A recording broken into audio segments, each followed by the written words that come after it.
Assalamualaikum warahmatullahi wabarakatuh. Perkenalkan, nama saya Arvina Fitriani. Saya mahasiswa Sekolah Tinggi Ilmu Kesehatan Indonesia Maju. Saya dari Prodi S1 Keperawatan semester 2. Di sini saya akan sedikit menjelaskan materi tentang psikologi kesehatan yang bertemakan kepribadian manusia. Apa sih pengertian dari kepribadian itu sendiri? Kepribadian adalah keseluruhan cara seseorang atau individu yang bereaksi atau berinteraksi dengan individu lain. Seperti kita berinteraksi dengan rekan kita, dengan orang tua, dengan kerabat, dan sebagainya. Apa sih perbedaan dari watak, kepribadian, karakter, dan temperamen itu? Yang pertama ada watak. Watak biasanya lebih bersifat stabil, herediter, atau bawaan, dan bersifat normatif. Dan yang kedua ini ada kepribadian. Kepribadian ini organisasi dinamis dalam diri individu sebagai sistem psikofisis yang menentukan caranya yang khas dalam menyesuaikan diri dengan atau terhadap lingkungannya. Yang ketiga ada karakter. Biasanya karakter ini penggambaran tingkah laku dengan menonjolkan nilai benar dan salah, baik dan buruk, baik secara eksplisif maupun implisif. Yang keempat ini ada temperamen. Temperamen ini gejala karakteristik dari sifat emosi individu, termasuk mudah atau tidaknya terkena rangsangan emosi, kekuatan, serta kecepatannya bereaksi. Kualitas kekuatan suasana hatinya, gejala ini tergantung pada faktor konstitusional dan terutama berasal dari keturunan. Ada beberapa teori Hippocrates yang membagi kepribadian manusia berdasarkan cairan dalam tubuh manusia. Yang pertama itu ada koleris. Cairan yang lebih dominan dalam tubuh yaitu cairan kol atau empedu kuning yang sifatnya kering. Orang koleris ini memiliki tipe yang hidupnya itu penuh semangat, keras, hatinya mudah terbakar, daya juangnya besar, optimistis, garang, mudah marah, pengatur, dan sebagainya. Yang kedua ada melankolis. Cairan melankolis ini atau empedu hitam yang sifatnya basah, biasanya orang yang melankolis ini memiliki tipe kepribadian yang mudah kecewa, daya juangnya kecil, muram, pesimistis, penakut, dan kaku. Selanjutnya ada sanguin. Cairan yang lebih dominan dalam tubuh yaitu cairan sanguis atau darah yang sifatnya panas. Orang yang sanguinis ini biasanya memiliki tipe kepribadian hidup yang mudah berganti haluan, ramah, mudah bergaul, lincah, periang, mudah senyum, dan tidak mudah putus asa. Yang terakhir ada flegmatik. Cairan yang lebih dominan dalam tubuh yaitu cairan flegma atau lendir yang sifatnya dingin. Orang yang flegmatis adalah orang yang memiliki tipe kepribadian yang tidak suka terburu-buru, tenang, tidak mudah dipengaruhi, setia, dingin, santai, dan sabar. Selanjutnya di sini ada definisi kepribadian dalam ranah kajian psikologi. Bagian dari jiwa yang membangun keberadaan manusia menjadi satu kesatuan yang tidak terpecah belah dalam fungsi-fungsinya. Lalu selanjutnya di sini ada definisi kepribadian atau personality yang secara umum dan secara ilmiah. Yang pertama itu secara umum, yaitu kepribadian atau personality itu tingkah laku yang ditapakkan ke lingkungan sosial dan kesan mengenai diri yang diinginkan agar dapat ditangkap oleh lingkungan sosial. Itu yang secara umum.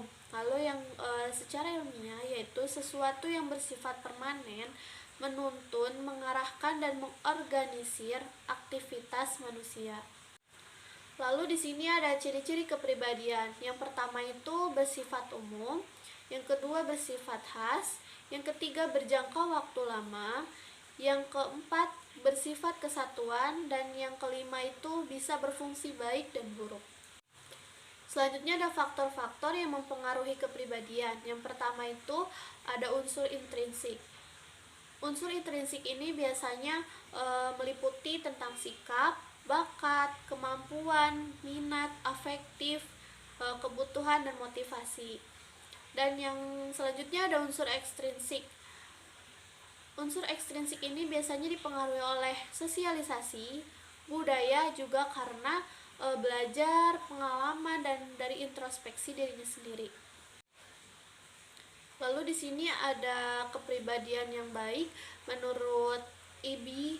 Harlock 1986.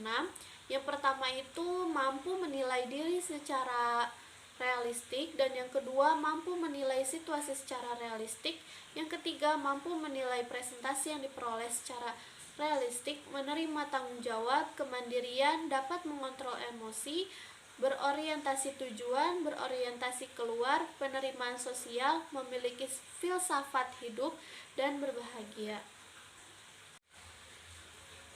Selanjutnya di sini ada kepribadian yang tidak sehat. Yang pertama itu ada mudah marah, menunjukkan kekhawatiran atau kecemasan yang berlebihan, sering merasa stres dan depresi, bersikap kejam, ketidakmampuan untuk menghindar dari perilaku yang menyimpang, dan mempunyai kebiasaan berbohong, hiperaktif, bersikap memusuhi, sulit tidur, kurang memiliki rasa tanggung jawab, sering mengalami pusing kepala, kurang memiliki kesadaran menaati agama, bersikap pesimis menghadapi kehidupan, dan yang terakhir ada kurang bergairah dalam menghadapi kehidupan.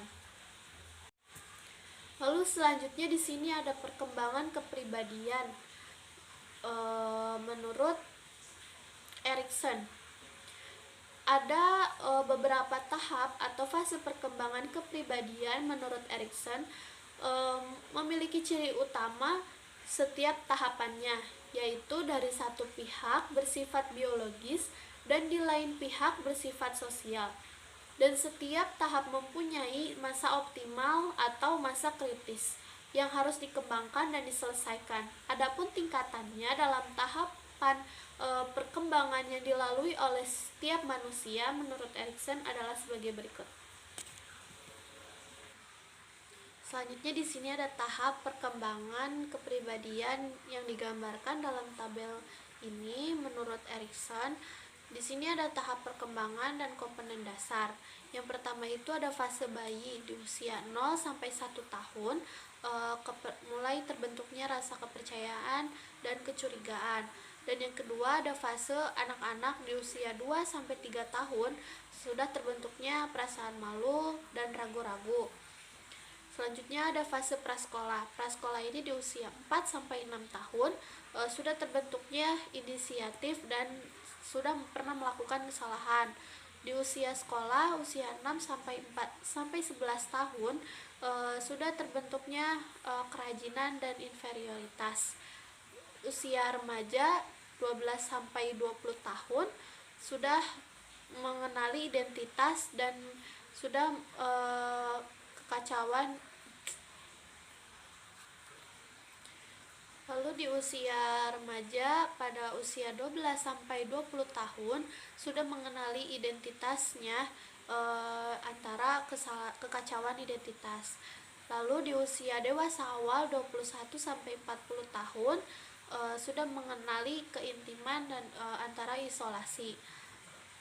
Yang terakhir ada dewasa di usia 41 sampai 65 tahun, sudah mengenali generativitas antara stagnasi.